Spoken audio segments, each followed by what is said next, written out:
खुद की खोज में निकल, तू किस लिए हताश है। तू खुद की खोज में निकल, तू किस लिए हताश है। तू चल, तेरे वजूद की समय को भी तलाश है। जो तुझ में लिपटी बेड़ियां, समझ न इसको वस्त्र तू। जो तुझ में लिपटी बेड़ियां, समझ न इसको वस्त्र तू। ये बेड़ियों को पिघला के बना ले इनको शस्त्र तू। तू खुद की खोज में निकल, तू किस लिए हताश है। अरे तू चल, तेरे वजूद की समय को भी तलाश है। नमस्कार, happy women's day to all the ladies. तो आज का मेरा वीडियो हमारी सारी लेडीज और गर्ल्स को डेडिकेटेड है। दोस्तों, आज का जमाना बहुत आगे निकल गया है और यहाँ पर लेडीज और जेंट्स में कोई भी फर्क नहीं रह गया है और आपको ऐसा मानना भी नहीं चाहिए। अगर हम पुराने समय की बात करें तो वहां पर भी मैं आपको एक उदाहरण देना चाहूंगी। मनुस्मृति में 3 अध्याय में कहा गया है कि यत्र नार्यस्त पूज्यन्ते रमन्ते तत्र देवता, अर्थात जहां पर स्त्रियों की पूजा होती है। पूजा से तात्पर्य मेरा कोई आरती उतारने से नहीं है, पूजा से तात्पर्य सम्मान से है।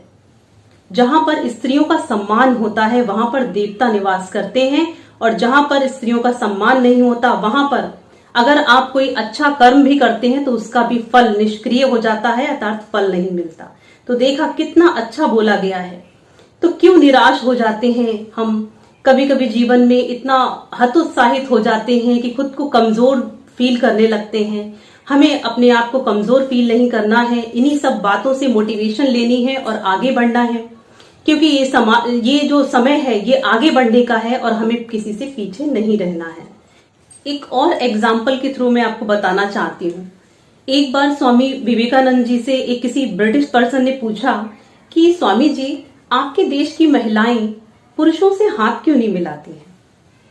तो स्वामी जी ने बहुत ही सहज भाव में आंसर दिया और आंसर सुनिए जरा।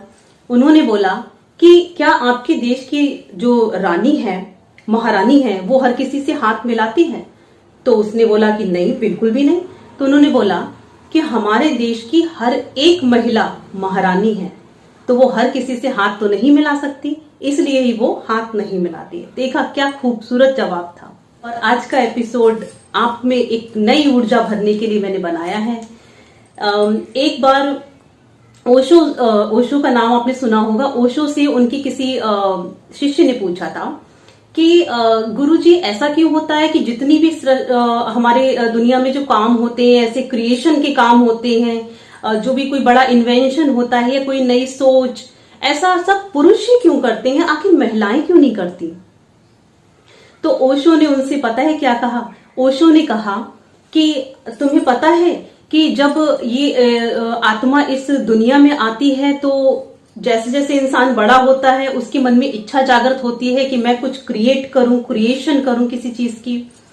और भगवान ने स्त्री को वो क्रिएशन की खुद ब खुद शक्ति दी है। तो जब एक बार स्त्री खुद क्रिएट करती है, यानी कि एक बच्चे को जन्म देती है, कुछ नया क्रिएशन करती है, उसके बाद कुछ क्रिएट करने की जो भूख है वो उसके अंदर से खत्म हो जाती है। आई होप कि आपको समझ में आया होगा। कितना अच्छा एग्जाम्पल था ये भी। तो इन सब चीजों को फील कीजिए और अपने आप को कभी भी आप कमजोर मत फील कीजिएगा। एक लाइन मैंने खुद से बनाई है, कमजोर नहीं है नारी, कमजोर नहीं है नारी, ये सोचना बंद कर दे दुनिया सारी। पर दुनिया तो तभी ये सोचना बंद करेगी ना जब आप अपने बारे में पहले सोचेंगी। पॉइंट है ना। एक मूवी देखी थी मैंने, इंग्लिश विंग्लिश, आपने भी जरूर देखी होगी। दोस्तों, मूवी बहुत ही सिंपल है और एक बहुत ही प्यारा अच्छा मैसेज है इसमें छुपा हुआ। मैंने जब ये मूवी देखी तो मुझे बहुत ही पसंद आई। बहुत ही सिंपल है। इसमें श्रीदेवी जो है वो एक हाउसवाइफ का उन्होंने कैरेक्टर निभाया है। जिन लोगों ने भी देखी होगी वो समझ रहे होंगे कि मैं किस और बात करना चाह रही हूँ। तो क्या होता है कि वो इसमें दिखाया, एक हाउसवाइफ दिखाई है और उसके साथ ही साथ वो कभी कभी इंग्लिश उनकी अच्छी नहीं होती तो वो इंग्लिश बोलने में गड़बड़ कर देती है। और जिसके कारण क्या होता है, कभी कभी उनके पति और उनकी जो बेटी होती है वो उनकी मजाक बना देते हैं। और ये कई बार होता रहता है। उसको बहुत खराब लगता है खुद में, लेकिन वो अपनी इस चीज को सुधारना चाहती है। तो जब उनको लाइफ में मौका मिलता है तो वो इस मौके को हाथ से नहीं जाने देती और वो इंग्लिश सीखती हैं और खुद को प्रूव करके दिखाती हैं।